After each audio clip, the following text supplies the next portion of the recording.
Good morning girls. बेटा, अपनी पिछली वीडियो में मैंने आपको बताया था कि जो द्रव्यमान केंद्र वाला चैप्टर है उसमें एक समान छड़ का द्रव्यमान केंद्र वाला जो टॉपिक है वो इम्पॉर्टेंट है। तो आज मैं आपको वो टॉपिक ही कराऊंगी। तो इसका ये डायग्राम है। एक ये छड़ है और इस छड़ की लंबाई जैसा कि आप देख रहे हैं L लंबाई है और इस छड़ के लिए जो नाम दिया गया वो है AB और ये कहा गया है ये समांग छड़ है। समांग छड़ का मतलब होता है कि जो ये छड़ है इसका जो पूरा द्रव्यमान है वो पूरी लंबाई पे इक्वली डिस्ट्रीब्यूटेड है। जैसा कि मैंने आपको दृढ़ पिंड में बताया भी था कि दृढ़ पिंडों में जो द्रव्यमानों का वितरण होता है वो सतत होता है, इक्वली डिस्ट्रीब्यूट होता है। ठीक है, तो ये L लंबाई की छड़ है जिसका कुल जो द्रव्यमान है वो M है और ये द्रव्यमान पूरी की पूरी लंबाई पर इक्वली डिस्ट्रीब्यूट। और ये छड़ जो है वो कैसे रखी हुई है, ये एक्स अक्ष के अनुदिश रखी हुई है। तो इसका जो सिरा A है वो मूल बिंदु पर स्थित है। ठीक है, और हमने ये मान लिया कि इस छड़ की जो चौड़ाई है वो लंबाई की तुलना में नेग्लिजिबल है, नगण्य है, हम उसको इग्नोर कर सकते हैं। तो मैंने आपको अपनी पिछली वीडियो में बताया था कि जो दृढ़ पिंड होते हैं उनका द्रव्यमान केंद्र फाइंड आउट करने के लिए हम क्या करते हैं, दृढ़ पिंडों को छोटे छोटे टुकड़ों में डिवाइड कर लेते हैं। तो यहाँ पर भी आप देख रहे हैं एक छोटा सा टुकड़ा है CD। तो इस छड़ को भी हमने छोटे छोटे टुकड़ों में डिवाइड किया जिसमें से एक छोटा सा टुकड़ा है CD, छोटा सा एक खंड है और इसकी जो लंबाई है वो है dx। और इस छोटे से टुकड़े की जो मूल बिंदु से दूरी है वो है x। ठीक है, तो ये जो CD वाला जो खंड है ये मूल बिंदु से x दूरी पर स्थित है और इसकी लंबाई है dx। अब क्योंकि पूरी की पूरी छड़ का जो द्रव्यमान है वो M है और पूरी की पूरी छड़ की लंबाई है L, तो जो छड़ की एकांक लंबाई है उसका द्रव्यमान क्या है, M/L। और अगर मैं इस छोटे से खंड की बात करूं, इस छोटे से खंड का जो द्रव्यमान है जिसको हम, क्योंकि छोटा सा खंड है dx लंबाई का है, तो इसके द्रव्यमान को हम dm से रिप्रेजेंट कर रहे हैं। तो वो क्या हो जाएगा, M/L और साथ में जो इसकी लंबाई है dx, M/L इंटू dx। अब पिछली वीडियो में मैंने आपको बताया था कि जो दृढ़ पिंड होते हैं उनका जो द्रव्यमान केंद्र होता है, 3 कोऑर्डिनेट्स मैंने बताए थे x, y और z। अब क्योंकि ये जो छड़ है ये x अक्ष के अनुदिश रखी हुई है ना, तो इसलिए हम x कोऑर्डिनेट इसका निकालेंगे। ठीक है, अगर y अक्ष के अनुदिश रखी होती तो हम y कोऑर्डिनेट निकाल लेते। तो x जो कोऑर्डिनेट है वो x cm is equal to, ये फॉर्मूला है integral x dm upon integral dm। ठीक है, तो x cm is equal to x dm का जो मान है वो है M/L into dx, M/L into dx और अपॉन में इंटीग्रल dm। यहाँ पर जो इंटीग्रल है वो dx यहाँ लिखा है ना, इट मीन्स x के सापेक्ष होगा। तो हमें लिमिट्स भी रखनी होंगी। x की जो लिमिट है, जो x ये है छड़ की लंबाई, तो छड़ की लंबाई 0 से लेकर कहाँ तक है, L तक। तो इसलिए हमने लिमिट्स इसमें रख दी 0 से लेकर L तक। नीचे वाली को लोअर लिमिट बोलते हैं और ऊपर वाली को अपर लिमिट बोलते हैं। ठीक है, तो 0 to L x M/L dx और अपॉन में इंटीग्रल dm है। अब ये इंटीग्रल जो dm है ये हो गया पूरे के पूरे छड़ का द्रव्यमान, जो हमें पता है वो m है, तो इसकी जगह तो हम m रख देंगे। और यहाँ पर हम इंटीग्रल कर रहे हैं x के सापेक्ष, तो M/L को तो एज इट इज बाहर निकाल लेंगे, ये M/L को बाहर निकाल लिया। यहाँ dm का जब हमने इंटीग्रल किया तो ये भी m बाहर आ गया। अब अंदर रह गया x dx। तो क्लास में भी मैंने आपको कई बार बताया कि जब इंटीग्रल किया जाता है तो उसमें पावर्स जुड़ जाती हैं।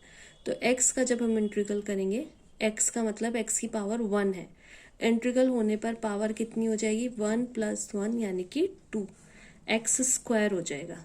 और जितनी पावर हो जाती है वो नीचे भी आ जाता है, तो x² / 2 हो जाएगा। 2 तो आ गया बाहर, तो अंदर रह गया x² और लिमिट 0 से लेकर L तक। तो लिमिट्स कैसे रखी जाती हैं, पहले अपर लिमिट रखी जाती है, फिर माइनस करके लोअर लिमिट रखी जाती है। बाहर M/L/2m तो है ही, अंदर x² की जगह पहले L रखेंगे तो हो जाएगा L²।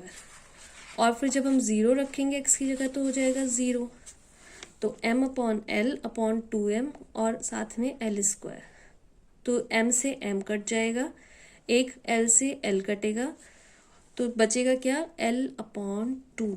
इट मीन्स जो समांग छड़ है उसका द्रव्यमान उसके मध्य बिंदु l/2 है ना, मध्य बिंदु पर स्थित होता है।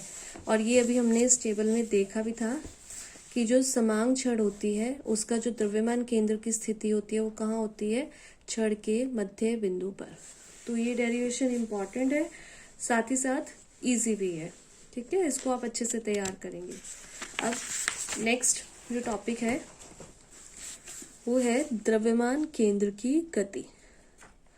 तो अगर हम कोई ऐसा निकाय, कोई ऐसा सिस्टम कंसिडर कर लें जिसमें n कण है और उनके जो द्रव्यमान है वो क्या है, m1 m2 and so on mn तक है, ठीक है, और इनके जो कणों की जो स्थिति सदिश है वो क्या है, r1 r2 एंड rn तक है, ठीक है, और इन कणों पर कोई बाह्य बल F1 F2 and so on लगाया जा रहा है।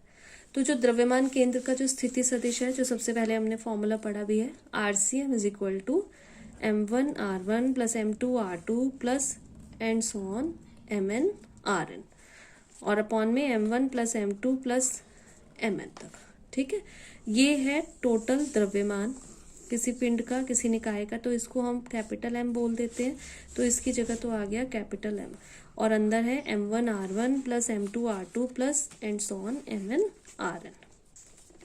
अब हमें द्रव्यमान केंद्र की गति निकालनी है। क्या करेंगे हम, ये जो RCM है इसका अवकलन कर देंगे, डिफरेंशियल कर देंगे t के सापेक्ष। तो आपको पता है स्थिति को जब हम समय के सापेक्ष डिफरेंशियल करेंगे तो हमारे पास क्या आ जाता है, हमारे पास आ जाता है वेग, स्थिति बटे समय वेग के बराबर होता है ना। तो dRCM/dt, अंदर भी इसी तरीके से dR1/dt, dR2/dt, dR3/dt इसी तरीके से हो जाएगा, और ये किस में चेंज हो जाएंगे, RCM/dt जो है ये VCM बन जाएगा, ये R1/dt ये V1 बन जाएगा, V2, तो जो टर्म है वो इस तरीके से हो जाएगी, VCM is equal to 1/m m1 v1 plus m2 v2 plus and so on mn vn, जहाँ पर ये v1 v2 v3 ये सब क्या है, ये वेग है, m1 वाले कण का वेग, m2 वाले कण का वेग, द्रव्यमान केंद्र का वेग। अब हम इसको फिर से एक बार डिफरेंशियल कर देंगे इस इक्वेशन को। अब हमें दोबारा पता है कि वेग को जब हम समय के सापेक्ष डिफरेंशियल करेंगे तो हमारे पास आ जाएगा त्वरण। तो dVCM/dt 1/m m1 dV1/dt plus dV2/dt plus dV3/dt इस तरीके से आएगा, और इसको हम लिख सकते हैं ACM। ये कैपिटल M भी इधर आ जाएगा, तो ये क्या बन गया, m ACM is equal to m1A1 plus m2A2 plus and so on mn/an, जहाँ पर ये ACM जो है ये क्या है, ये है द्रव्यमान केंद्र का त्वरण, A1 है m1 वाले द्रव्यमान का त्वरण, A2 है m2 वाले द्रव्यमान का त्वरण, इस तरीके से ये त्वरण है। और जो न्यूटन का द्वितीय नियम है उससे हमें पता है कि ये जो m1A1 ma जो है वो किसके बराबर होता है, बल के बराबर। यहाँ पर m1A1 है, इसको हम F1 लिख देते हैं, यहाँ m2A2 है, इसको हम F2 लिख देते हैं, इसी तरीके से। तो इक्वेशन बन गई MACM is equal to F1 plus F2 plus and so on Fn। या फिर ये जो सारे बल हैं, जो द्रव्यमान केंद्र की गति हो रही है वो किसकी वजह से हो रही है, अभी स्टार्टिंग में मैंने आपको बताया भी था, वो हो रही थी बाह्य बल जो हमने लगाया उसकी वजह से। तो ये सारे बल जो हैं इनको हम क्या लिख सकते हैं, F एक्सटर्नल। तो क्या हो गया, MACM is equal to F external. इसका मतलब कि जो निकाय के जो कुल द्रव्यमान है निकाय का और द्रव्यमान केंद्र का जो त्वरण है, इन दोनों का जो गुणनफल है वो किसके बराबर होता है, बाह्य जो बल लग रहे हैं F एक्सटर्नल जो है इसके सदिश योग के बराबर होता है। इसका मतलब कि कोई भी जो निकाय है, कोई भी सिस्टम जो है वो तब गति करता है जब बाह्य बल उस पर लगा हो। हालांकि आंतरिक बल भी होते हैं, पर आंतरिक बल जो होते हैं वो क्या होते हैं, वो बराबर होते हैं और ऑपोजिट होते हैं एक दूसरे के, तो वो एक दूसरे को कैंसिल आउट कर देते हैं। तो किसी भी निकाय के, किसी भी सिस्टम की गति करने के लिए आंतरिक बलों की कोई भूमिका नहीं होती। गति तब कब होती है, जब बाह्य बल कार्य करते हैं। ठीक है। अब इसके बाद इसमें टॉपिक है संवेग संरक्षण तथा द्रव्यमान केंद्र गति। तो अगर हम ये ले लें कि निकाय में, जैसे पहले भी लिया था कि n कण है निकाय के और उनके द्रव्यमान m1 m2 और mn तक हैं और उनके वेग v1 v2 vn तक हैं। तो जो रेखीय संवेग होता है p जो है वो किसके बराबर होगा, p1 plus p2 plus and so on pn। और संवेग का फॉर्मूला क्या होता है, mv।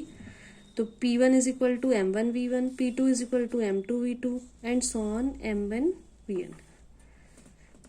और अभी पीछे हमने पढ़ा था कि VCM जो है वो किसके बराबर है, 1/m m1 v1 plus m2 v2 plus and so on mn vn तक। इस m को अगर हम इधर ले जाए m VCM, और ये जो है ये भी ऊपर हमने देखा किसके बराबर है, p के बराबर। तो क्या आ गया, p is equal to m VCM। इसका मतलब कि n कणों का जो निकाय है उसका कुल रेखीय संवेग किसके बराबर होता है, निकाय के कुल द्रव्यमान तथा द्रव्यमान केंद्र के वेग के गुणनफल के बराबर होता है। अब अगर हम इसका डिफरेंशियल करें, dp अपॉन dt कर दें, तो m इसका भी डिफरेंशियल करेंगे, dVCM upon dt। dVCM upon dt, वेग को जब समय के सापेक्ष अवकलित किया जाता है तो क्या आ जाता है, त्वरण आ जाता है ना, तो ये आ जाएगा ACM। dp upon dt is equal to MACM। और MACM अभी ये पिछले वाले टॉपिक में मैंने आपको बताया ये किसके बराबर है, ये बराबर है F एक्सटर्नल के बराबर। तो dp अपॉन dt को हम क्या लिख सकते हैं, F एक्सटर्नल। तो ये आपने पढ़ा भी हुआ है। तो क्या आ गया हमारे पास कि जो कण है उनके संवेग परिवर्तन की जो दर है वो किसके बराबर होती है, बाह्य बलों के सदिश योग के बराबर होती है। और अगर बाह्य बल 0 हो, F एक्सटर्नल अगर 0 हो जाए तो dp अपॉन dt क्या हो जाएगा, 0। और किसी का अगर अवकलन 0 है, इट मीन्स वो राशि कैसी है, वो राशि है कांस्टेंट। तो संवेग क्या है, कांस्टेंट। तो इसका मतलब क्या है कि अगर किसी निकाय पर लगने वाले बाह्य बलों का सदिश योग 0 है तो निकाय का कुल रेखीय संवेग संरक्षित रहता है। और ये रेखीय संवेग संरक्षण का नियम भी है जो आपने पढ़ा हुआ है ना, टकराने से पहले का संवेग बराबर टकराने के बाद का संवेग। तो वही नियम यहाँ पर निकल के आ गया। ठीक है। अब ये द्रव्यमान केंद्र वाला चैप्टर खत्म हो गया आपका। अपनी नेक्स्ट वीडियो में मैं आपको इसके न्यूमेरिकल्स बताऊंगी कि कैसे करने हैं।